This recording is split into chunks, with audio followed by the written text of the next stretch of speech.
மொத்தம் 6000 பிசாசு, 2000 பண்ணி, 2000 பண்ணிக்குள்ள 6000 பிசாசு போனா ஒரு பண்ணிக்குள்ள எத்தனை பிசாசு போயிருக்கு? இப்போ அடுத்த கேள்வி உங்களுக்கு வரணும்.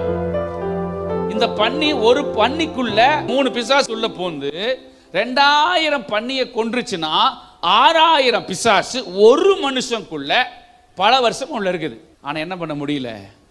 சத்துருவோட கையில நீ அழிஞ்சு போகிறதுக்கு கர்த்தர் உங்களை ஒரு நாள் விட மாட்டார்.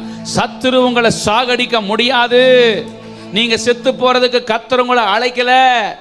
நீங்க சாக மாட்டீங்க, நீங்க பிழைப்பீங்க. சத்துரு ஜீவனை எடுக்க முடியாது. சொல்லுங்க, என் ஜீவன் மேல சத்துருவுக்கு அதிகாரம் இல்ல. சத்துரு கையில நீங்க அழிஞ்சு போக மாட்டீங்க. சத்துரு கையில செத்து போக மாட்டீங்க. சத்துருவுக்கு முன்னாடி பந்தியை தான் கொடுப்பாரு ஒழிய சத்துரு கையில அழிவதற்கு அவர் ஒரு நாள் உங்களை விடவே மாட்டார். நல்ல வாழ்க்கையை வச்சிருக்கிறார் அவனுக்கு.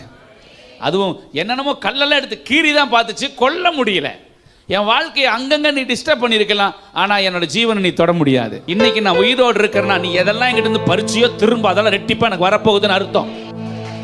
யோபு எல்லா பக்கம் தொட்டுரு, ஆனா உயிரை மட்டும் விட்டுரு.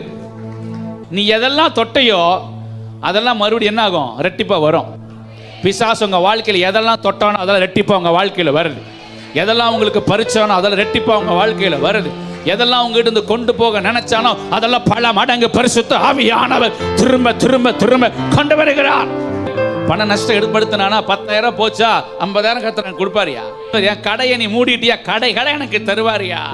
என் வியாபாரத்தில் நஷ்டப்படுத்திட்டியா, பெரிய தொழிலதிபர் என்ன மாத்துவாரியா? ஒரு கடையை மூடினியா 10 கடை எனக்கு எங்க அப்பா தருவாரு.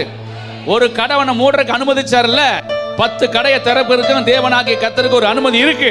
என் கையில் இருக்கிற பணத்தெல்லாம் புடுங்கி பொத்தல் பையில போட்டியில என்னை அமுக்கி குலுக்கி சரிந்து விழுறதுக்கு ஒரு காலம் இருக்கு. என்னை வேஸ்டா நினைக்க பார்த்தீங்கள, இதே உலகத்துல எங்க அப்பா பெஸ்டா மாற்றுவார். என்னை சங்கிலி போட்டு கட்டினில்லடா, என்னை பட்டு கம்பளம் போட்டு வர வைப்பதற்கு என் தேவனாகிய கர்த்தர் காரியங்களை வாய்க்க பண்ணுவார்.